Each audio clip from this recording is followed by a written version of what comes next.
Okay, well, welcome back. I haven't made a video in quite some time because, as you can see, frankly, I don't have any room to put any new machines in here, nor do I really want anything else. This is pretty much what I wanted from the very start as far as my collection goes.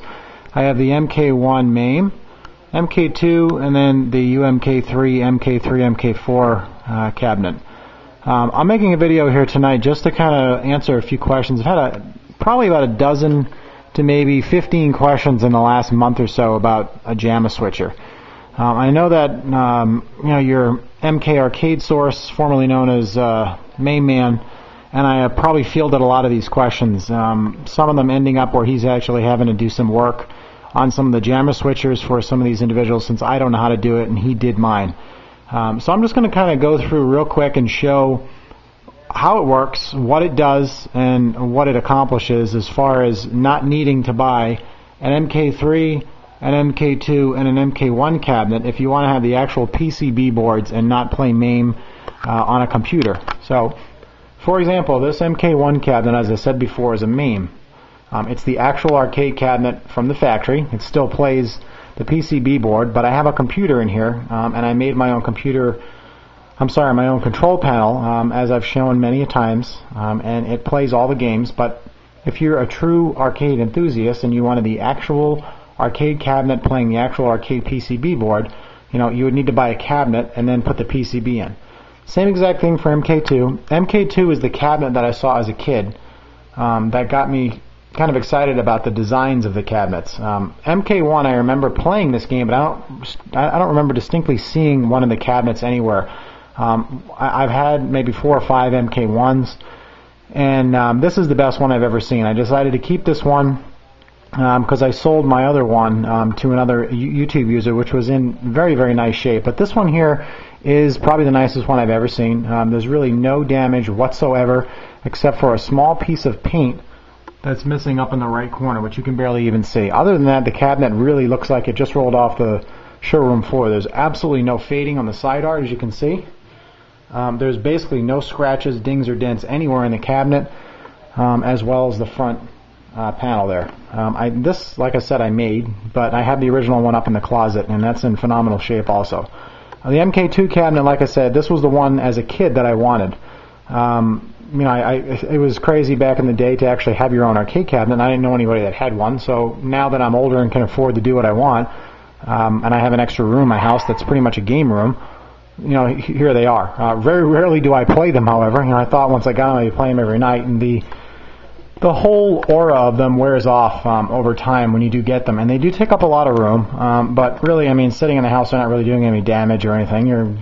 I've decided to collect these, and now that I have them, there's really nowhere else to go with these.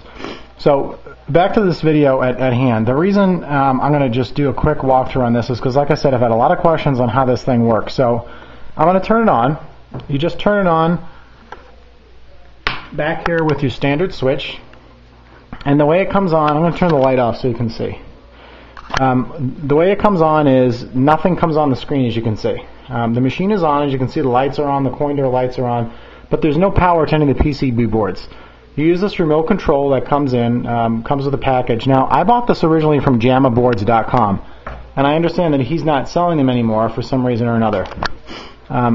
But there is a website, I think it's called ysplus.com, or if you do a Google search, you do YS Plus or YS Arcade Components, just do a Google search and he'll come up. He's in Japan or China or something, and they're relatively inexpensive. I think they're around $69. Then he charges like $12 shipping and handling. He's very good at shipping. I ordered something from him a long time ago, and it came within 3 or 4 days to my house in Las Vegas. So I would recommend going through him. But anyways, back to this. What you use is this remote, and as you can see, it's got 1, 2, 3, 4, 5, 6 different buttons. Now with the MK board, you can only fit so many of them in a row, especially the MK4, since there's a big heat sink on it.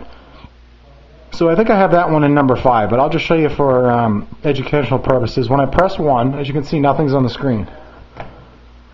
When I press number 1, MK3 comes up, not UMK3, the original MK3 that came out in the arcade. And this is the actual PCB. It's not a computer. It's not some download. This is the actual game board. So obviously you can go through and pick your players and whatnot. And then if you want to switch games, it's as simple as you don't have to make any changes to the game or anything. You just press the button. Now nothing's in slot number 2, but if I press number 2, you can see nothing happens on the screen because there's no PCB in there. Number 3 is UMK3, revision 1.2. And as you can see, same deal. I had to go through here. When your main man or your MK Arcade source did this for me, he hadn't quite figured out how to do the adjustment cable for this right here, which gives you free credits, access the menu, and increase and decrease the volume. So before I installed this on my cabinet, I had to go through each PCB individually, one at a time, and make sure that the CMOS battery, that little silver battery on the board, was number one, either brand new or had a good charge on it. So basically I didn't know how to charge or to test the charge, so I just put all brand new batteries in there. And then individually hook up each board to the Jamma harness and go through each one and set them on free play, whatever level of difficulty, and increase or decrease the volume, unplug it and do the next board. And then eventually, after I got them all to where I wanted them, put them all in a Jamma switcher, mounted them inside the cabinet, hooked up all the wires, which are all the kick harnesses, and then obviously put them in the specific spots, and now I can press the button. So you've seen MK1, or I'm sorry, MK3, UMK3. I think in slot number 5 is MK4, which I've said many times before, I don't really care for the game too much. It is cool to have, but I think I've played this maybe, I don't know, a half dozen times ever. I just turn it on just to test the PCB every once in a while, just for shits and giggles, but I don't really care for the game. I don't really like it. There's characters in here I don't know, I'm not familiar with, I don't know the moves. Really, the only thing I ever play is MK3. It's the only game I've really come in this cabinet and play for. Obviously MK2 on this one, and then that's a MAME. I can play whatever I want. But as you can see, it works. And then finally in slot 6 is UMK3 Zeus Hack Edition, which is cool. I mean, it's not something I play. Like I said, it's just cool to get in here and be able to select, the 2 different players that are not selectable, which is Smoke and Noob Saibot, which I've shown a couple times. But I just wanted to do kind of an educational tutorial on what a Jamma switcher is, what it does, what it accomplishes, what it does not accomplish, what you're going to have to do if you do buy one. And you're going to have to find somebody like your main man to do the modifications to it. I'm not good at soldering. It requires a fair amount of soldering for a plus or minus 5 voltage. I think it's for the volume. I'm not familiar with electronics and all that stuff as far as wiring goes, so I know that he knows it and he did mine. But like I said, if you want to access the menu, volume, and the credit screen to where you add free credits or put the game on free play, he's going to have to do that modification because I believe he knows how to do that now. So that's pretty much it. Like I said, I haven't made a video in a while, but I really haven't had the need to buy any games and restore them or anything, especially with where the economy is. And if you look on eBay these days, these machines are not selling for a lot anymore. So, there's my collection. I'm not going to sell them. I'm not going to get rid of them. They're just kind of sitting in this room here, which is a spare bedroom anyways. And there's really no reason to buy anything else. At one point I had an MK4 dedicated cabinet, but like I said, I don't ever play the game, and it's not something I even knew about until I got back into collecting these. So that's about it. If anybody has any questions, of course, just send me a message. I'll help you out. But as far as the Jamma switcher goes, that's the way it works.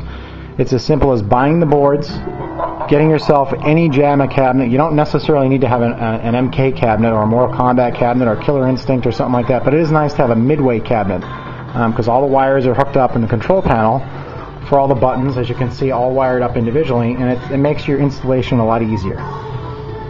So I don't think you can kind of see down there where the Jamma boards are, but you can kind of see one of them right there.